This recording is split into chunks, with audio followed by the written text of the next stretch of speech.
Nasa matataong barangay ng Marawi ang mga kasapi ng Maute.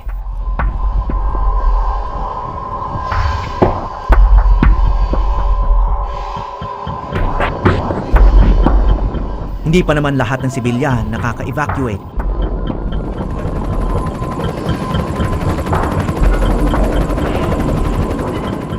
Ano kaya ang idinudulot ng sunod-sunod ng pambobomba ng mga helicopter gunship ng militar? Maaring linggo o higit pa ang aabutin bago natin malaman.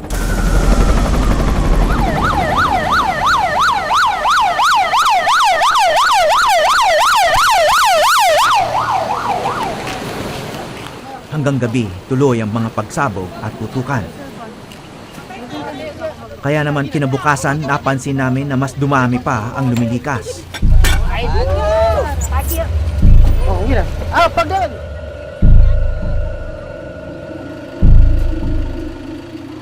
Ito ang mga dapat kasabay ng grupo ni Saria.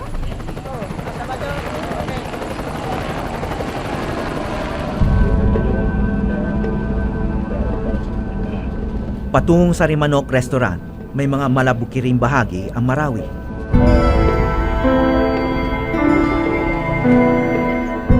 Hindi malayo sa aming isipan na mga maaaring mangyari rito.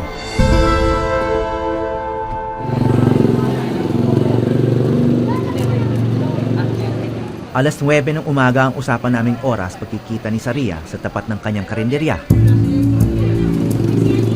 Ngunit dahil hindi pwedeng tuloy-tuloy ang aming biyahe, nahuli kami at hindi na namin naabutan si Saria.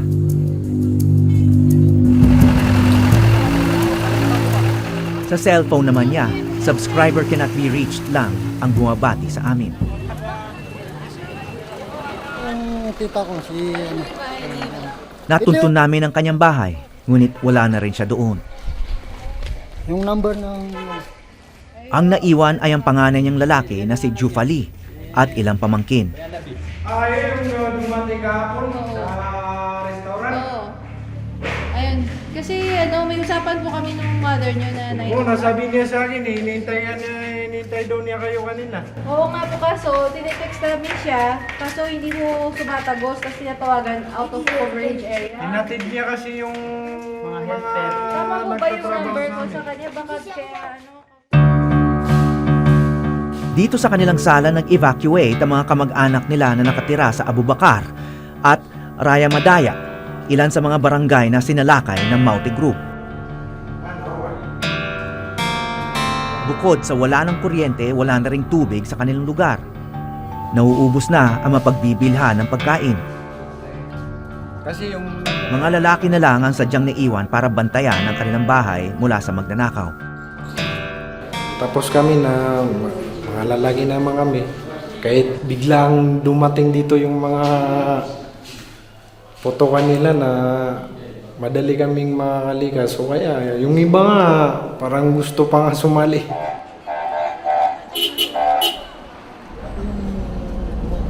Susubukan naming habulin sina Saria. Napadaan kami sa campus ng Mindanao State University.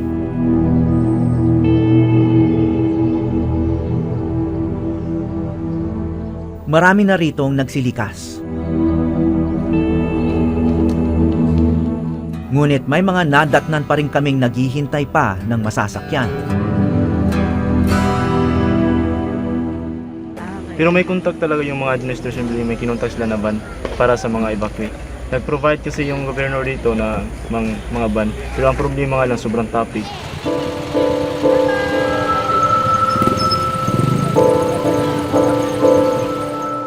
Inalok namin silang makisabay palabas. ay ka na lang. 7 estudyante at 1 propesor ang aming isinabay mula sa iba't ibang lugar sa Mindanao. Cotabato, Maguindanao, Cagayan de Oro at Davao City. Mahirap talaga dyan ma'am makapasok sa emission. top university. Lahat sila piniling mawalay sa pamilya para makapag-aral sa isa sa pinakamahusay na universidad sa Mindanao. Gusto rin daw nila ang lungsod ng Marawi. Maganda, like what Sir said, na yung environment talaga is very maganda kasi nga malamig, especially during the Ramadan, kay parang hindi mo mafe-feel na na nahihirapan kang mag-Ramadan kasi nga yung climate doon is very talaga maganda. Kakain ako sa restaurant, hindi na ako magtatanong may pork or wala. Kasi wala talagang pork. So, ito yung nagustuhan ko sa MSU. Non-Muslim students? Yes sir, marami. Actually, sa amin sa department, mas marami pa yung non-Muslim kaysa Muslim. Last stop.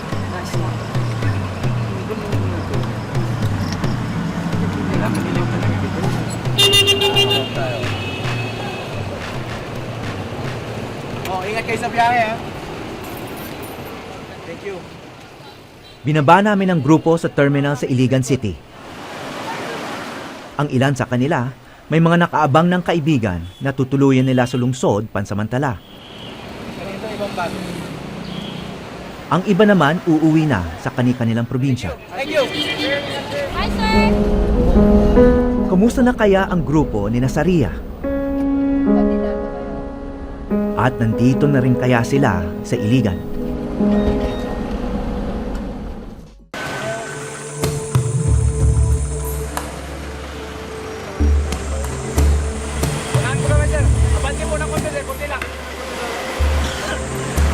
Sa ika-4 na araw ng krisis, lalong naging mahigpit sa mga checkpoint. Kaya naman ang biyahe mula Marawi hanggang Iligan na karaniwang wala pang 1 oras. Pwedeng umabot ng hanggang 8.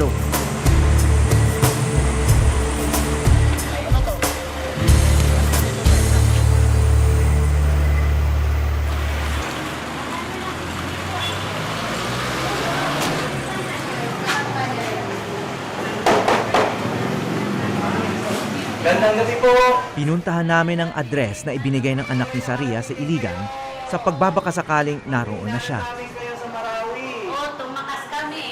Pag-aari ni Saria ang apartment na ito. Ito, lugar niyo ito. So, sino-sino nakatira dito? Kami-kami lang. Mga kamag-anak ko. Puro kamag-anak niyo. Hindi ko pinangarap na maging ganito yung buhay namin. Although hindi luxurious yung life namin, na hindi ganito na nakikituloy lang kami. My mother is very sick.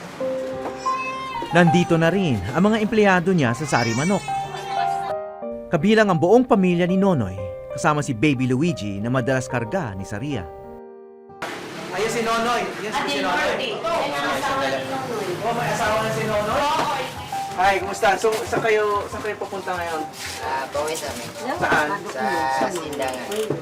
Sa Chambuanga del Norte. Tapat. Pati yung Ayan siya. pamilya mo, baby mo. Oo.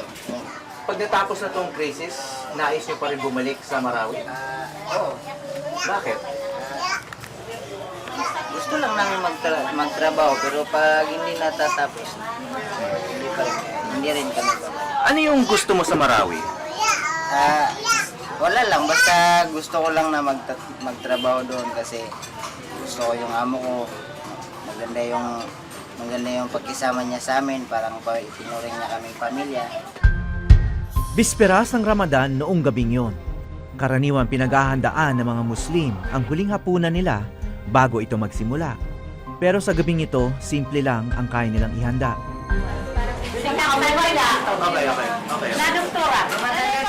Mas importante sa lahat na isang mahimbing at tahimik na pagtulog naman ang naghihintay sa kanila, malayo sa putukan. May ibang kultura man ang mga maranaw na Marawi sa akin at sa karamihan ng mga kakilala ko.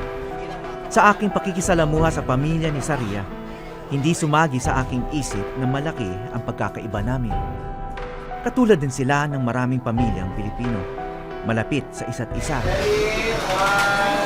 Bukas at mapagbigay sa mga dayong tulad ko at mapagmahal sa lupang sinilangan. Naway mamuhay silang muling matiwasay at mapayapa. Mula sa Marawi at Iligan sa Mindanao, ako po si Howie Severino at ito ang Eyewitness.